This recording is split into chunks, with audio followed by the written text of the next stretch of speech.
सबसे पहले मूलाधार चक्र है, जो लिंग और गुदा के मध्य में स्थित है। इसी चक्र में कुंडलिनी शक्ति का निवास है। इसी कुंडलिनी के अभ्यंतर ही मूल चित्त शक्ति भी विराजमान है।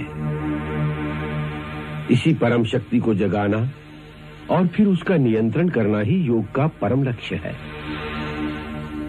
ये मूलाधार चक्र मनुष्य देह का आधार स्वरूप है, इसीलिए इसे मूलाधार पद्म कहते हैं। इसमें पृथ्वी तत्व की प्रधानता है। इस मूलाधार पद्म का ध्यान करने से गद्य पद्य की लेखन शक्ति, वाक शक्ति और आरोग्य आदि की प्राप्ति होती है। दूसरा स्वादिष्ठान चक्र है, जो लिंग के मूल स्थान में स्थित है। इसमें वरुण तत्व की प्रधानता है। इसका ध्यान करने से भक्ति, आरोग्य और प्रभुत्व की सिद्धि मिलती है। तीसरा पद्म मणिपुर चक्र है, जो नाभि देश में अवस्थित है। इसमें अग्नि तत्व की प्रधानता है।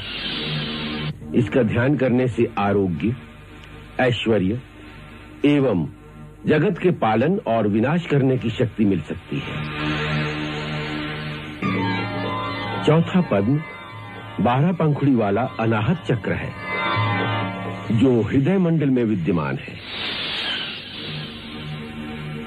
इसमें वायु तत्व की प्रधानता है। इसका ध्यान करने से अणिम आदि सिद्धियों की प्राप्ति होती है। पांचवा विशुद्ध चक्र है, जो कंठ में विद्यमान है। इस पद्म की 16 पंखुड़ियां हैं और इसमें आकाश तत्व की प्रधानता है। इसका ध्यान करने से मनुष्य जरा और मृत्युपाश की पीड़ा से मुक्त हो सकता है। छठा आज्ञा चक्र है, जो दोनों भवों के बीच स्थित है। इस पद्म की केवल 2 ही पंखुड़ियां हैं। इन दोनों के बीच एक गोलाकार ओंकार स्वरूप ज्योति सदा जलती रहती है। इसके त्रिकोण मंडल में ब्रह्म, विष्णु और शिव का निवास है। इसी आज्ञा चक्र के ऊपर इड़ा, पिंगला और सुषुम्ना, इन तीनों नाड़ियों के मिलने का भी स्थान है। वास्तव में यही त्रिवेणी तीर्थ है। इस स्थान पर वायु क्रिया का अंत हो जाता है और यहीं से ओंकार तत्व प्रारंभ होता है। दिव्यनाद का भी यही स्थान है। इस स्थान में साधक को जिस ज्योति के दर्शन होते हैं, वह वास्तव में उसकी अपनी जीवात्मा का ही प्रतिबिंब होता है।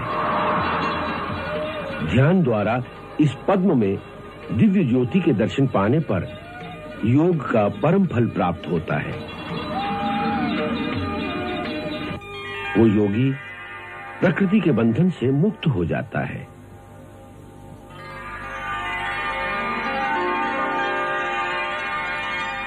इसके पश्चात 7वां चक्र है, सहस्रार चक्र। 1000 पंखुड़ियों वाला ये पद्म ब्रह्मरंध्र के ऊपर महाशून्य में स्थित है। इस सहस्रदल कमल की कर्णिका के बीच एक शक्ति मंडल है। इसके बीच में एक तेज बिंदु विद्यमान है, जिसका प्रकाश करोड़ों सूर्यों से भी अधिक प्रकाशमय है।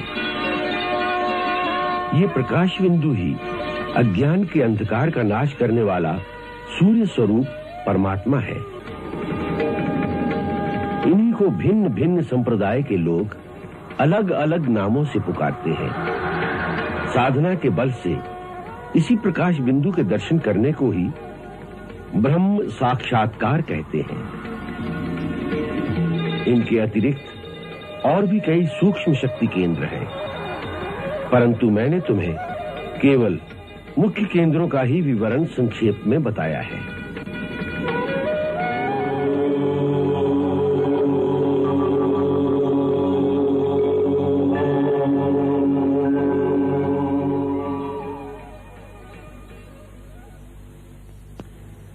योग के द्वारा इन चक्रों को जागृत किया जाता है।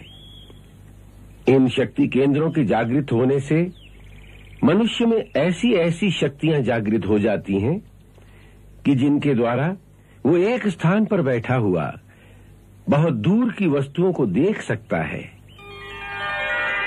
बहुत दूर की आवाजों को सुन सकता है, बहुत दूर बैठे हुए किसी दूसरे योगी से साक्षात संपर्क कर सकता है।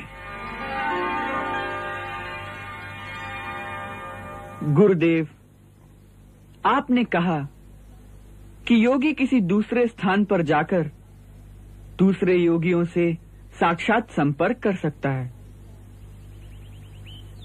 इसका अर्थ है कि हमारा यह शरीर उड़कर किसी दूसरे स्थान पर जा सकता है? नहीं, पंचभूतों से बना हुआ हमारा ये स्थूल शरीर प्रकृति के नियमों में जकड़ा हुआ है। ये उन नियमों का उल्लंघन नहीं कर सकता।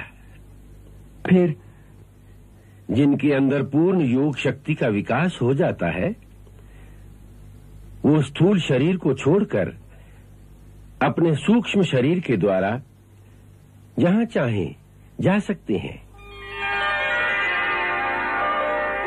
अब यही एक विद्या मेरे पास रह गई है। माता सरस्वती के अनुसार